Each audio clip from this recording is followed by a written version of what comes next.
This is the history and biography of Dr. William Samoei Ruto, the 5th President of Kenya. William Ruto was born on December 21st, 1966 in Sambut Village, Uasin Gishu County in the Rift Valley region of Kenya. His parents were Daniel and Sarah Cheruyot. Ruto was raised in a religious family and he has been a member of the African Inland Church all his life. Ruto attended Keroret Primary School and then Wareng Secondary School before proceeding to Kapsabet High School. Eventually, he enrolled at the University of Nairobi, where he graduated with a bachelor's degree in botany and zoology in 1990. Ruto would later qualify to resume his education at the same institution, earning both a master's degree in 2011 and a PhD in 2018, which he earned while serving as deputy president. Ruto got married to Rachel Chebet in 1991, and they have 6 children together. He also has a daughter with Priska Chemutai Bet. Ruto has often described the poverty of his youth, recalling how he went barefooted for many years and sold peanuts and chickens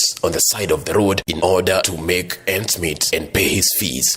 As an adult, Ruto managed to amass a considerable amount of wealth from his many business ventures, which include holdings in the areas of real estate, agriculture, hotel and hospitality, and insurance. William Ruto started getting involved in politics in the year 1992 during the President Moi era. In the run-up to the general elections held in that year, Ruto helped found the Youth for Kano group, also known as YK92, which supported the presidential candidacy of incumbent Daniel Arap Moi through the Kano party. Ruto was first elected to parliament in 1997 and was then re-elected in 2002. Also in 2002, he briefly served as Minister for Home Affairs under President Moi, after Moi settled on Uhuru Kenyatta to be the party's presidential flag bearer in the 2002 elections. Ruto still chose to remain in the party and support Uhuru Kenyatta's bid for the presidency. However, Uhuru lost to Mwai Kibaki and Ruto joined the opposition. In 2005, at the age of 39 years, Ruto ascended to the position of Secretary General of Kano. That same year, the government held a referendum on a proposed new constitution. William Ruto opposed that constitution and formed an alliance with prominent leaders from other political parties to campaign against it. Ruto's efforts were successful because a major section of the voters across the country rejected the new document. The next year, William Ruto announced his intent to run for president, which was not well received by Kano. When that happened, Ruto sought the nomination of the Orange Democratic Movement, ODM, but the nomination went to Raila Odinga. Ruto officially resigned from his post Secretary General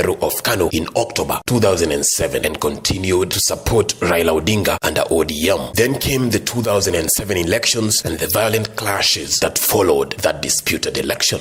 Ruto, now as part of the ODM party, supported Raila Odinga in his bid to unseat incumbent President Mwai Kibaki. Although provisional results pointed towards a victory for Odinga, official results showed that Kibaki had beaten Odinga by a narrow margin. Those results were rejected by Odinga and were also questioned by the international observers. Widespread protests, violence ensued throughout the country, and clashes erupted among Kenya's many ethnic groups, among them the Kikuyu, which is the dominant tribe, the Kalenjin, which is Ruto's tribe, and the Luo, which is Raila Odinga's tribe. Kibaki belonged to the Kikuyu tribe. All the 3 groups were victims as well as perpetrators in the violence that lasted months. After more than 1,000 people were killed and some 600,000 people displaced in the weeks of unrest, a mediation process was started to cool down the tempers. A coalition government was formed thereafter, and William Ruto, having been a key figure on Raila Odinga's side, was appointed for 2 portfolios in the government: Agriculture Minister from 2008 to 2010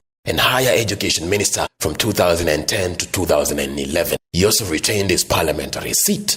After a fallout with Odinga towards the end of that grand coalition government, Ruto left the ODM party and briefly founded a home in his own party that was known as United Republican Party in 2012, a year before a general election. Meanwhile, the International Criminal Court had opened an investigation into the post-election violence of 2008, where Ruto had supported and campaigned for Odinga. In 2010, the ICC court produced a list of 6 suspects, popularly known as Tio Campo 6, and Ruto was among the 6 people. The other prominent person was Uhuru Kenyatta, who had been the chief campaigner for Kibaki in the 2007 contested election. Ruto was charged in January 2012 with having committed crimes against humanity during the post-election period by allegedly organizing and coordinating targeted attacks against the ethnic groups from which Kibaki typically found much support. Despite the heavy accusations at the ICC, Ruto continued to pursue his political dreams. Ahead of the 2013 general elections, he reunited with Kenyatta, who had been his arch-enemy in the 2007 contest, and the two of them became friends and brought their political parties together in a multi-party alliance named the Jubilee Coalition to contest the March 2013 elections, in which Kenyatta ran for president and Ruto for deputy president. Their main opponent was Raila Odinga. Ruto and Kenyatta won the election and formed government. In 2015, the ICC dropped its case against Uhuru Kenyatta, and a year later, William Ruto's case was also dropped due to lack of sufficient evidence and witnesses. In order to seek re-election, William Ruto and Uhuru Kenyatta dissolved their parties under one umbrella Jubilee Coalition Party, which they used as a vehicle to contest for re-election in the 2017 elections. The elections were contested, and the Supreme Court ordered for a rerun of the presidential ballot. After the ballot, Uhuru and Ruto